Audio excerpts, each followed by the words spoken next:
Assalamualaikum warahmatullahi wabarakatuh. Alhamdulillahirabbil alamin. Allahumma shalli wa sallim wa barik ala nabiyyina Muhammadin wa ala alihi wa ashabihi ajma'in. Amma ba'du, ma'asyiral muslimin, saudara-saudaraku yang berbahagia. Tema kultum pada saat ini yaitu tuntunan sholat Idul Fitri. Sebagai penutup daripada rangkaian ibadah Ramadan, ibadah puasa, ibadah qiyam Ramadan dan ibadah-ibadah yang lainnya, Nabi Muhammad SAW junjungan kita memberikan tuntunan yaitu sholat Idul Fitri dilaksanakan pada tanggal 1 Syawal. Ma'asyiral muslimin, apa yang harus kita persiapkan menjelang dilaksanakannya sholat Idul Fitri ini? Pada pagi tanggal 1 Syawal itu, sebelum kita melaksanakan sholat di tanah lapang, hendaknya kita membedakan tanggal 1 Syawal ini dengan hari sebelumnya, hari Ramadan. Kalau kemarin kita berpuasa, maka hari ini kita tidak berpuasa. Maka hendaknya sebelum melaksanakan sholat Id, kita makan. Walaupun itu hanya sekerat roti, 1 teguk air, ataupun barangkali hanya 1 butir kurma. Kemudian kita mempersiapkan diri menuju ke tempat sholat dengan memakai baju yang terbaik yang kita miliki. Tentunya diawali dengan mandi, bersih-bersih badan karena kita akan berkumpul dengan banyak orang di tempat sholat itu nanti. Ma'asyiral muslimin, tuntunan Rasulullah dalam sholat Idul Fitri ini, orang yang berangkat untuk menuju ke tempat sholat ini bukan hanya orang yang akan melaksanakan sholat.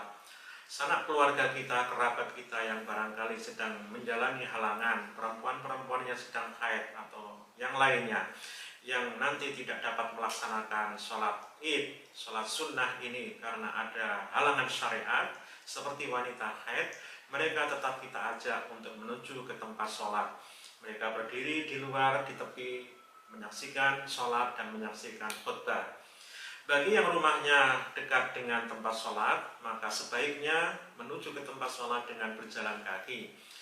Ini sebagai syiar Islam, syiar agama kita. Dan terus kita mengumandangkan takbir selama perjalanan menuju ke tempat sholat, dan nanti pada sampai tempat sholat tetap kita kumandangkan takbir. Ma'asyiral muslimin rahimakumullah, tibalah saatnya sholat dilaksanakan. Kemudian tata caranya, sholat Idul Fitri dilaksanakan secara berjamaah. Tidak ada ketentuan khusus berapa jumlah minimal jamaah. Jadi yang penting sholat itu dilaksanakan dengan berjamaah. Sholat diawali dengan takbiratul ihram, imam mendahului, kemudian diikuti oleh makmum.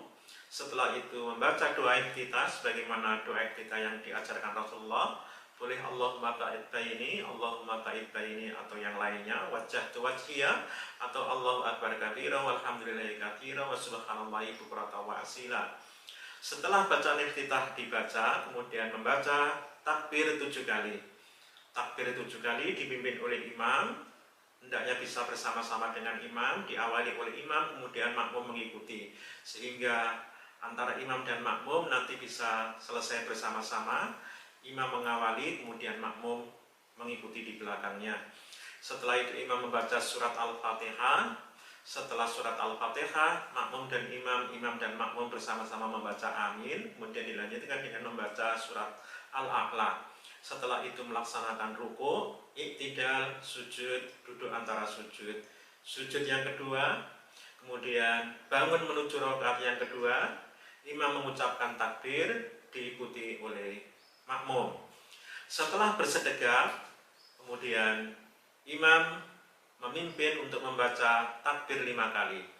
Takbir 5 kali dipimpin oleh imam, kemudian imam mendahului, kemudian diikuti oleh makmum sehingga bisa bersama-sama selesai bersama-sama, diawali oleh imam, diakhiri oleh makmum.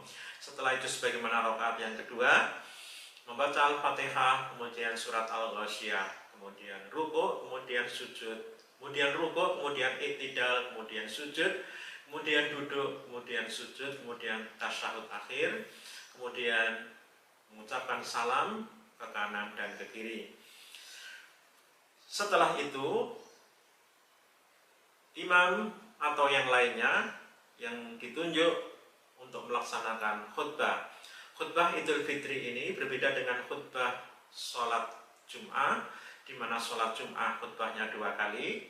Sholat Idul Fitri khutbahnya hanya 1 kali. Diawali dengan salam, kemudian khatib memuji Allah, menyampaikan sholawat kepada Nabi, membaca syahadat, menyampaikan pesan takwa, membaca ayat, memberikan pesan kepada jamaah, dan ditutup dengan bacaan doa. Ma'asyiral muslimin, untuk memperoleh kesempurnaan, keutamaan daripada sholat Idul Fitri ini, maka jamaah hendaknya mengikuti rangkaian ini secara sempurna, jadi tidak meninggalkan tempat sholat sebelum khutbah selesai dan bisa berdoa bersama-sama dengan khatib. Ma'asyiral muslimin rahimakumullah, kemudian di awal sholat ini, sholat Idul Fitri ini tidak diawali dengan sholat sunnah, juga tidak diawali dengan adzan dan iqamah.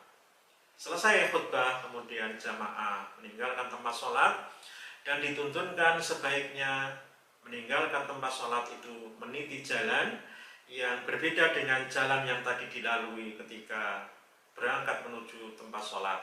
Hal ini dilakukan sekiranya tidak merepotkan. Sekiranya itu merepotkan bagi jamaah, bagi orang-orang yang hadir di tempat sholat itu, maka sekiranya itu merepotkan, maka tidak mengapa untuk kembali dan untuk berangkatnya tadi menempuh jalan yang sama. Demikian, semoga ada manfaatnya. Mohon maaf atas segala salah dan khilaf. Wallahu a'lam bishawab. Assalamualaikum warahmatullahi wabarakatuh.